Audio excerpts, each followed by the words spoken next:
Welcome back to the channel, friends. I'm Kat Canada. Today we're talking about Trump going into Venezuela. Is it good for America? Is it going to start World War III?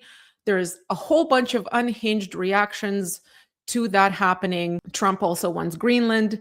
The opinions on that is also split. And Carney travels around the world to China and Qatar as part of his attempt to reorder the world in a new way, if you know what I mean. To talk about this all with me today is Dinesh D'Souza, and Dinesh joins me now. Well, Dinesh D'Souza, thank you so much for joining me today. I really appreciate your time. Happy to do it. Looking forward to our conversation. So I know you're an author, a filmmaker, a political commentator. Is there anything else I'm missing there in that description? I mean, I've worked in the Reagan White House going back to my 20s. I've also been, for much of my career, at these so-called think tanks or research foundations. I've written somewhere between 12 and 15 books, and I've now made about 7 or 8 or 9 documentary films. So that's probably what I'm best known for. So I guess we can just jump right into it.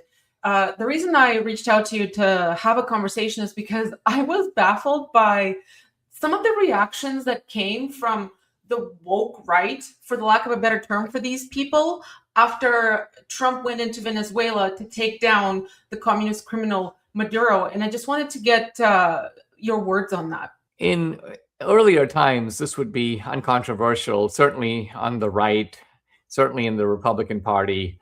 First of all, Maduro is a very bad guy. He is a socialist. He is a dictator. He rigs elections. He's probably the world's leading narco trafficking kingpin. And all of this is widely known, and it's even conceded on the left. So the dilemma of American foreign policy arises when our values are on one side and our interests are on the other. So, you know, there's a dictator, he's a bad guy, but he happens to be pro-American. What do you do?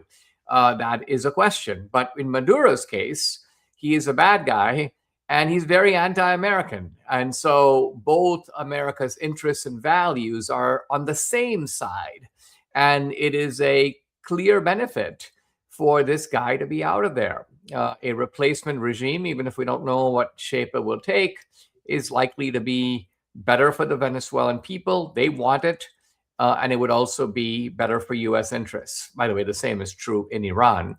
And so the fact that you've got this kind of peculiar faction, you know, I don't know, I've never used the term woke right, but it's the weirdo right for sure. It is a conglomeration of misfits and absolute weirdos. And these guys are, in a way, kind of pimping for Maduro. They're pimping for the mullahs. This is one of the strangest sights we've seen, certainly in my career. I don't think they represent the mainstream of the Republican Party, but they're kind of a noisy, obstreperous group online. And they do have an online following, whether it's real or bots. But certainly from what I've seen, many of the followers, some of the Groyper types, are even weirder than their Pied Pipers. I was going to say, one of the people that I think you debated recently was a comic named Dave Smith. He's very active in the political commentating field currently, and that's sort of his view. He thinks it's anti-American to go in, for example, into Venezuela and take this guy down. He has a very non-interventionist view of things, of foreign policy, and he says it's he basically thinks it's against America's interests to do this. Me, as a Canadian watching from the outside, you know, I would think to myself, well, Venezuela is in America's backyard. Horrible things are happening there. It would be in America's best interest to take care of things there. People like Dave Smith don't seem to think so. Do you think they're saying that just to be contrarian and for clicks? Or do you think these people actually believe this? Because they've been screaming about a World War III coming. They've been wrong every single time. I think that there's some range of perspectives in this group. So Dave Smith appears to me to be the typical type of myopic libertarian who thinks in general intervention is bad and whose historical compass is about 24 years old. So he thinks, for example, regime change never works because look what happened in Afghanistan, look what happened in Iraq, and his historical knowledge kind of grinds to a halt right there. The fallacy of the libertarians is that they profess to be concerned about liberty, but if you were to say to them, the liberty of the Venezuelans is at stake, and the liberty of the Iranians is at stake. And while I understand that you don't want to intervene militarily, are you saying that you would expend no effort at all? Let's say, for example, that we could achieve the entire security and liberty of Venezuela for $50. Would you agree to do it? Or is that even too much for you? In other words, are you a non-interventionist on principle, or are you just arguing about the amount of intervention? So many of these guys haven't even thought through this kind of stuff. Now, Tucker is not a strict non-interventionist. Neither is Candace Owens. If you were to say to Tucker and Candace, hey, how about the United States use pressure to get rid of Netanyahu in Israel? They'd be like, oh, great idea. So they're interventionist when it suits their purposes. Tucker's, throughout followed his career, he's supported lots of interventions. And so he's coming, I think, at this somewhat differently from Dave Smith. Do you think part of this reaction to Trump doing something like this from the left or the right comes from perhaps Trump derangement syndrome? I want to give a quick example. There's I guess you could call him famous, reporter here in Canada. He suffers from severe Trump derangement syndrome. Merely a year ago, or however long ago, this guy was literally championing for international action to take out Maduro. Trump does the exact same thing, what he called for, international action, Maduro taken out. This guy has a conniption and starts melting down about this fact and the fact that our conservative leader, the opposition leader here in Canada, supported Trump's action to take down Maduro. Do you think Trump derangement has anything to do with it? So, number one, I think that it is certainly true that if, let's say, the Biden administration or Obama had done the exact same thing, gone into Venezuela, grabbed Maduro, brought him here for charges, you would have a whole bunch of people on the left in America and worldwide basically saying, this is the way to do it. Notice that the United States has not gone to war in Venezuela. We are enforcing international norms. We are making sure democracy is respected. We're going to be calling for free elections in Nicaragua. So this would be considered exemplary. So the issue here is, you're right, partly Trump has the unique ability to drive these people utterly nuts. But it's also part of a resistance to the right.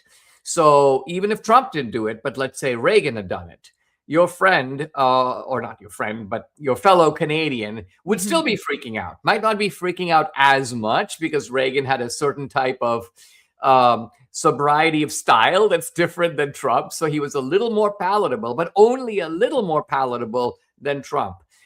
Notice that Trump's actual behavior in foreign policy is, for example, a lot less interventionist than, say, Bush. Trump is not talking about sending troops. He's not talking about the United States like supervising the Venezuelan, school system or rebuilding Venezuelan roads. Trump is just talking about basically getting these worst guys out of there and creating a framework where you're giving Venezuela back to the Venezuelan people. And so, to me, this is not a hard call. This is a terrific action by Trump. It's very consistent with Trump's moderately interventionist foreign policy, and it's a wonderful way to make the world a better place while also protecting U.S. interests. I would agree with the fact that these moderate interventionist policies, as you framed it, would be America first, because it is in the best interests of America and, frankly, the hemisphere that we're in. Now, I know Trump is also eyeing Greenland, and people are having a lot of meltdowns about that. And I wanted to get your comments on that, because as I see it, and, I'm not some expert geopolitical strategist or analyst or anything like that, but I look at Greenland, for example, and I say to myself, well, you know what? Canada doesn't have the military power to be there like the US does, and I really don't want China or Russia in the Arctic. So it would make sense for America to have some sort of some sort of power there to, again, in the interests of peace and strength here in the Western Hemisphere. My take on Greenland is that the goal may be legitimate, but the way that Trump is going about it is not good. So I would not do it that way myself. And here's why. When you're dealing with the mullahs in Iran and you're dealing with Venezuela, you're dealing with hostile regimes. The Iranian regime has been up to no good since the Khomeini revolution of 1979. So there's no reason to approach them with any kind of courtesy. These are people who have been funding a lot of bad guys. Venezuela opened itself up to Chinese influence, Russian influence, Cuban influence. That was manifest even when the US went to go get Maduro. Now, Greenland is in a whole different category. When you're dealing with issues that have to do with your own allies, where you have a country that is, for example, here being, you can say, under the guardianship of Denmark, the whole approach has to be completely different.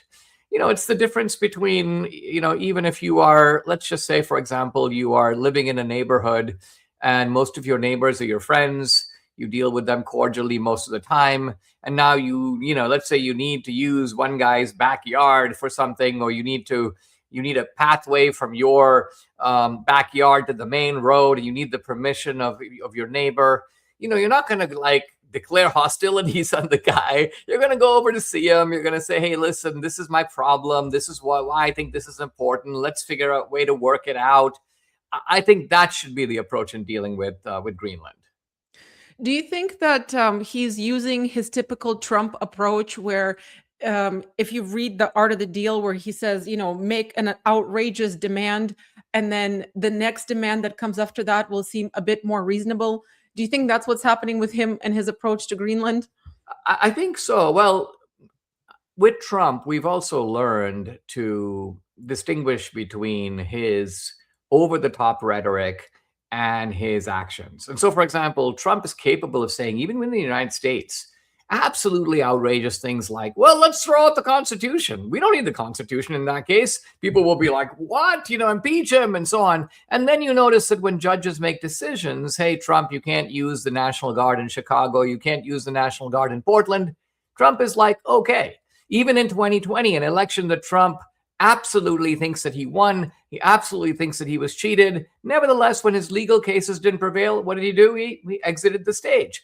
Right. So Trump has shown himself very willing to abide by norms, laws, court decisions, and so on. But he does engage in this rhetorical bombast. And I am saying that I think that in the case of Greenland, I think it is unnecessarily ruffling certain feathers.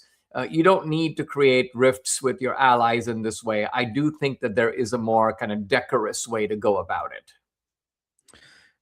Do you think that Greenland is just kind of like a passing thing for him, or do you think he's really sunk his teeth into it and he really wants to make something happen?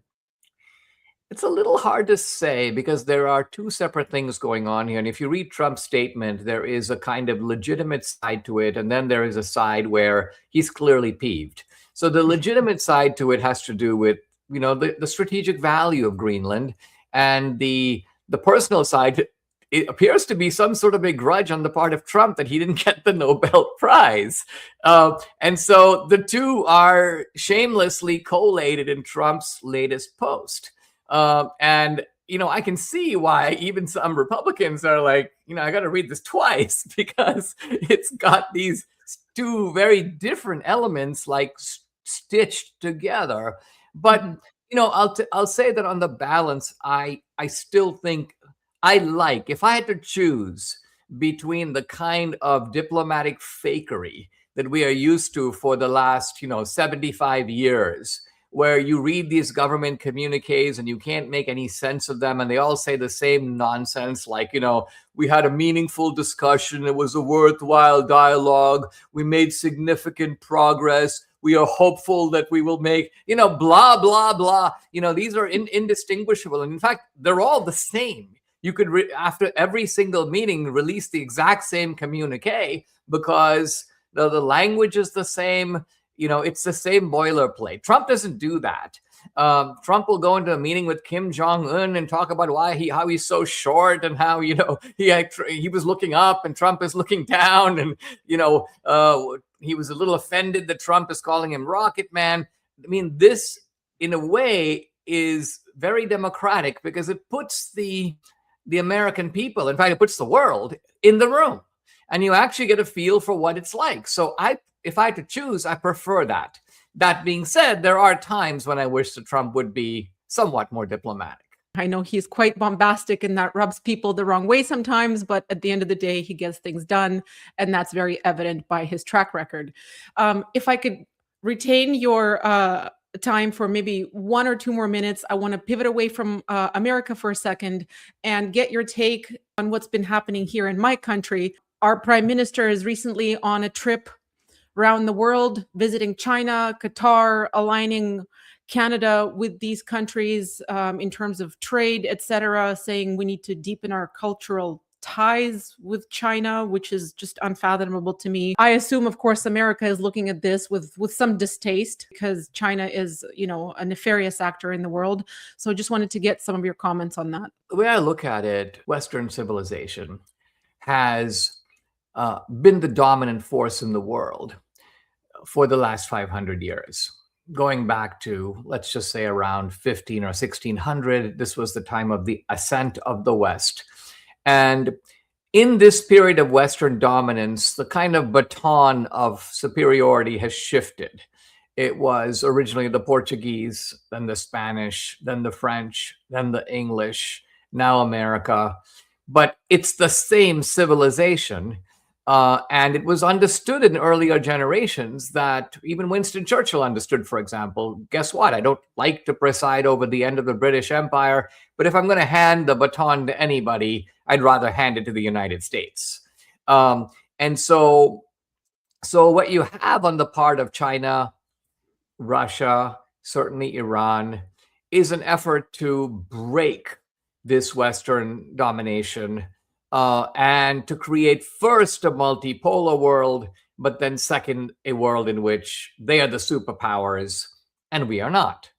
And so it is foolish, at least in the long scheme of things, to do anything that hastens that process. The process has already come a long way. The West already has a lot of problems, cultural problems, problems of debt, welfare states that have gotten out of hand, moral decay, family breakdown, other things.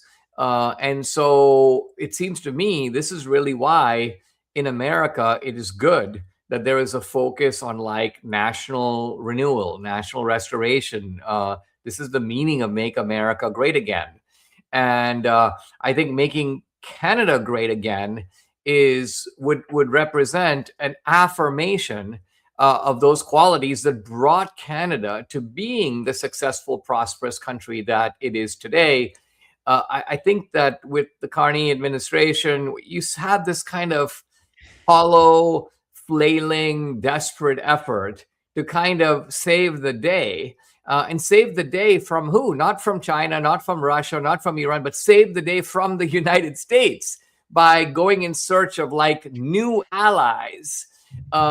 So this would be an example of a sort of, let's just say a water buffalo who's part of a herd, not exactly happy with the chief water buffalo in the herd, and therefore decides, you know what, let me go pay a visit to the lions, because I might be able to find some common ground with these lions to undermine this kind of big, bustling water buffalo in the herd that seems to be pushing the rest of us around. Yeah, it's certainly a sight to see. I come from a communist country. We escaped the Soviet Union. So when I see a country like Canada cozying up to communist China, it certainly gives me an unsettling feeling.